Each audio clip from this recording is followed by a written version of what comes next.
क्यों डरते हैं आप इन डिप्लोमेट से, इन फॉरेन कंट्रीज से? क्यों उनकी खुशामद कर रहे हैं? क्यों उनके पैरों पर गिरकर आप बता रहे हैं चलिए कश्मीर? और आदाब नाजरीन, INT टुडे न्यूज़ में आपका खैर मकदम है।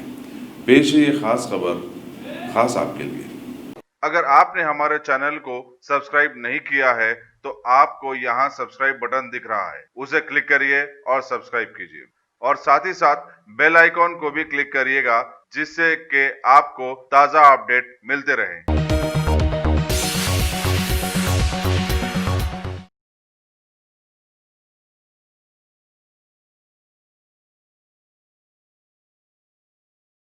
असाउद्दीन ओवैसी जी।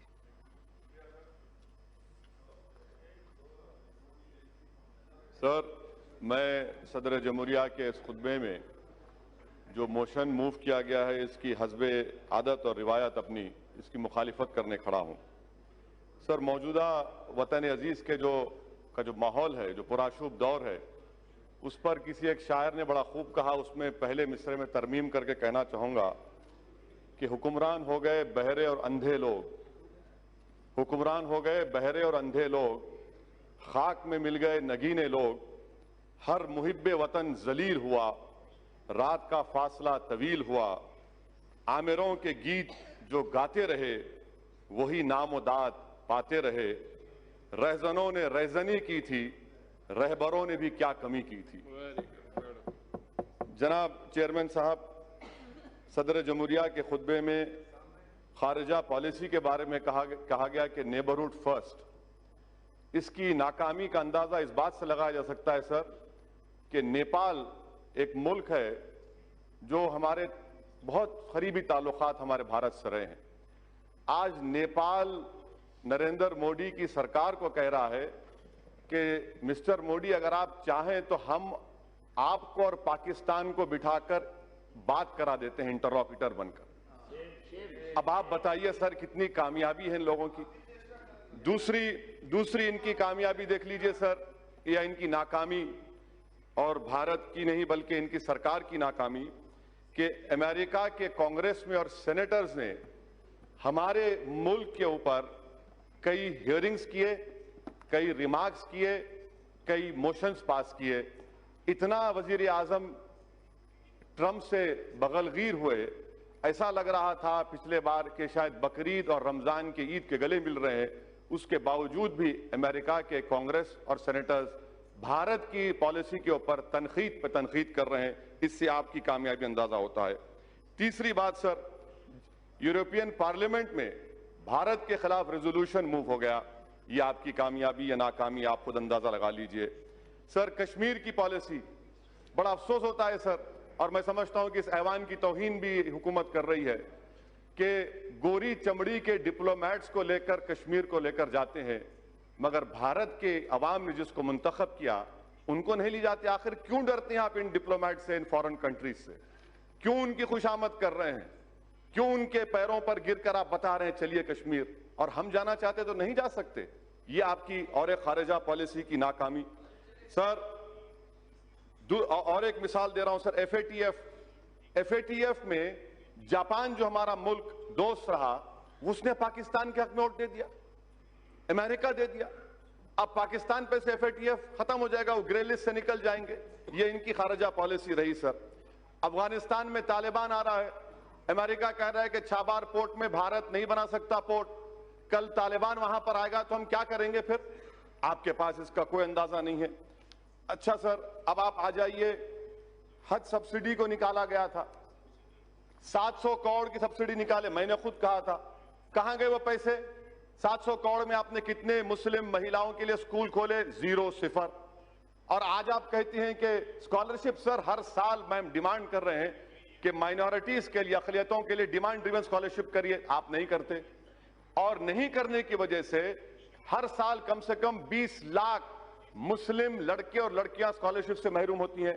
अच्छा सर, आप देख लीजिए, जो पैसे दिए गए थे 2018 और 19 में, उसमें से आपने 170 करोड़ रुपए खत्म दिए ही नहीं।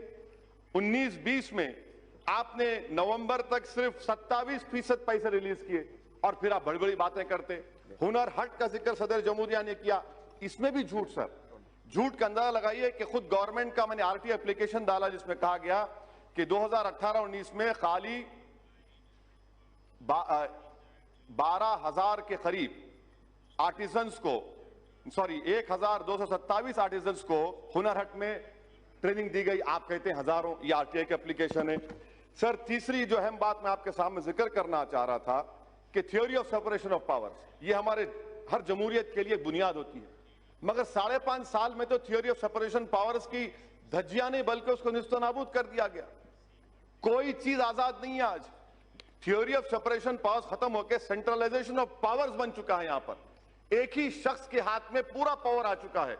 जो सेपरेशन ऑफ पावर्स में अदलिया थी, लेजिस्लेचर, एग्जीक्यूटिव, अब लगता है कि एक ही फर्द में ये तमाम चीजें समा जा चुकी हैं जो हमारी जमहूरियत के लिए बहुत बड़ा खतरा साबित हो रहा है। सर चौथी बात सर जिसका जिक्र मैं आपके सामने करना चाह रहा हूं कि सरकार बार बार कहती है कि और सिटीजन अमेंडमेंट एक्ट, सर इस पार्लियामेंट की तारीख में ये पहला कानून बनाया गया जिसमें मजहब का नाम लेकर हिंदू, मुसलमान, बौद्ध, ईसाई, पारसी, कभी 70 साल में इस तरह का कोई कानून नहीं बना इस पार्लियामेंट में।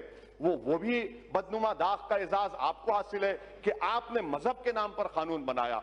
सर एनपीआर एनआरसी के बारे में आज एक सवाल के जवाब में हुकूमत ने कहा कि till now there is no decision NRC has been taken. Sir ये टिल नाउ का मतलब क्या है? सर ये टिल नाउ का मतलब क्या है? आज और कल होगा ना, कल होगा, परसों होगा नहीं, उसमें लिखा है अभी तक। अभी तक, कभी तक कभी नहीं लिखा हुआ है ना सर, अभी तक, टिल नाउ। सर अब आप देखिए सर, मैं आपके जरिए से गवर्नमेंट को कह रहा हूं। जी यस सर, मैं थम्स अप हूं, आप शेक्सपियर पढ़े हैं मुझे मालूम, और मैं आपको कह रहा हूं कि अभी सर मैं अभी हलवा और पूहा खा के आऊं इसलिए अच्छा बोल रहा हूं। हाँ तो सर ये एनपीआर और एनआरसी का मैं जिम्मेदारी के साथ अर्ज कर रहा हूं। प्रधानमंत्री जब जवाब देंगे, बल्कि मैं प्रधानमंत्री को जरा हिम्मत करके कह रहा हूं, आपको चैलेंज कर रहा हूं प्रधानमंत्री को, आप ये बता दीजिए कि एनपीआर एनआरसी क्या एक सिक्के के दो रुख नहीं है? क्या एनपीआर और एनआरसी सिटीजनशिप अमेंडमेंट एक्ट के रूल्स में नहीं है 14A के तहत? अगर एनपीआर होगा तो एनआरसी होगा, इसीलिए आपने 3,900 करोड़ रुपए एनपीआर को दिए। और एनपीआर, सर सुन लीजिए, एनपीआर के सर इन तमाम से पूछिए कि 2003 के रूल्स में कितने मर्तबा नेशनल पॉपुलेशन रजिस्टर लिखा गया है, कितने मर्तबा national register of Indian citizen लिखा गया है, इनको पता ही नहीं है। सर मैं आपके सामने कह रहा हूं कि एनपीआर होगा तो एनआरसी होगा, क्योंकि सेंसस अलग है, सेंसस अलग है, एनपीआर अलग है। आप एनपीआर जब करेंगे और उसमें 8 सवालात क्यों डाल रहे हैं आप, नए सवालात, क्या एनआरसी नहीं करेंगे? अच्छा ये और एक चार्ज, ये जवाब दे प्रधानमंत्री। दूसरी बात सुनिए, दूसरी बात, आप बोलना चाह रहे तो मैं बैठ जाऊं, आप बोलिए ना सर। सिटीजनशिप अमेंडमेंट, प्रधानमंत्री कहते हैं ये नागरिकता देता लेता नहीं है, ये देता भी है और लेता भी है। उसकी मिसाल क्या है? आसाम। क्या आसाम में 5 लाख मुसलमान के नाम नहीं आए, वो बंगाली जबान बोलते? आसाम में 5 लाख बंगाली जबान बोले हिंदू हैं, आप बंगाली हिंदू को सिटीजनशिप देना चाहते हैं, आसाम के 5 लाख मुसलमानों को नहीं देना चाहते? क्या आसाम के असेंबली में आपने नहीं कहा, आपकी सरकार ने? सिटीजन अमेंडमेंट एक्ट ये है, एनपीआर होगा, नहीं घुसपैठी नहीं, घुसपैठियों का बाप हूं। सर सुनिए, एनपीआर होगा तो एनआरसी होगा। आसाम में जो घुसपैठी हैं, आसाम में जो घुसपैठी हैं, मुसलमान घुसपैठी हैं, बंगाली हिंदू नहीं है। सर मैं खत्म कर रहा हूं 2 मिनट में सर। ये तो एनपीआर एनआरसी में कोई फर्क नहीं है सर, एनपीआर एनआरसी एक ही है सर। एनपीआर होगा तो एनआरसी होगा। प्रधानमंत्री बता दें कि आसाम के 5 लाख बंगाली हिंदुओं को सिटीजनशिप नहीं मिलेगी CAA के तहत। सर आखिर में सर मैं आपको बताना चाहूंगा कि ये जो मुल्क में जो माहौल है, प्रधानमंत्री और गवर्नमेंट कह रही है क्यों हो रहा है एहतजाज? प्रधानमंत्री ने खुद कहा था कि मैं मुस्लिम महिलाओं का भाई हूं। आज मुस्लिम महिला उनके खिलाफ खड़ी है तो भाई को नाराजगी क्यों हो रही है, एहतजाज क्यों हो रहा है? सर ये जो लड़ाई है ना सर, ये हमारे वजूद और बका की लड़ाई है। अगर हम इसमें नाकाम हो जाते हैं तो हम खत्म हो जाएंगे।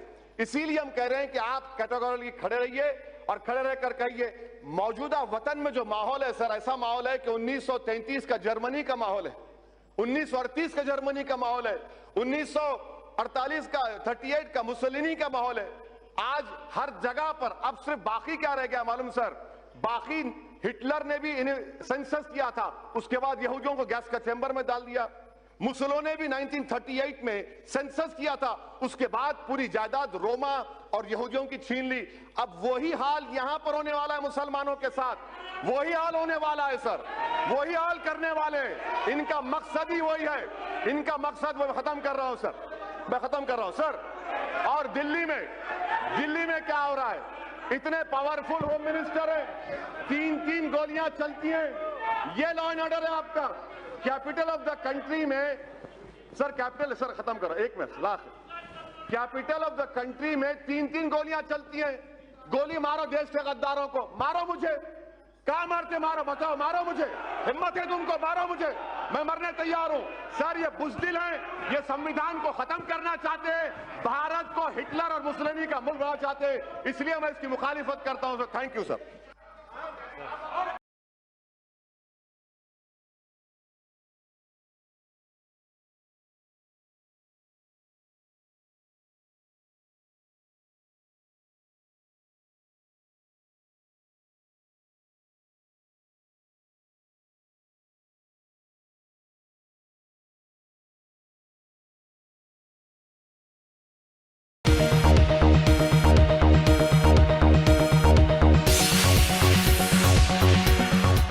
गाजी kidney centre and multi speciality hospital, गुर्दे और बवासीर के इलाज का 40 साल मशहूर हॉस्पिटल, जहां हजारों पेशेंट्स क्योर हो चुके हैं। Doctor Hussaini international national award winner और दूसरे डॉक्टर्स और लेडी डॉक्टर्स की जेर खिदमत गुर्दे के तमाम अमराज का मुकम्मल ट्रीटमेंट किया जा रहा है। गुर्दे फेल हो चुके हों, डायलिसिस करवा रहे हों, याद रखिए डायलिसिस कोई इलाज नहीं, इससे 1% भी गुर्दे रिकवर नहीं होते। हाँ, डायलिसिस टेम्पररी रिलीफ दे सकता है, लेकिन हमारे ट्रीटमेंट से गुर्दे फिर से फंक्शन में आ सकते हैं। गुर्दे श्रिंक हो गए हों या सिस्ट हो, गुर्दे की पथरी हो, कैसी भी गुर्दे की तकलीफ हो, या पाइल्स यानी बवासीर, चाहे ब्लीडिंग हो या कोम, बगैर ऑपरेशन मुकम्मल क्योर ट्रीटमेंट का एक ही centre, Gazi kidney centre, DLRL main road, opposite Vikas high school, Chandrayan Gutta, Hyderabad. Cell 9966930824 या 9391326261।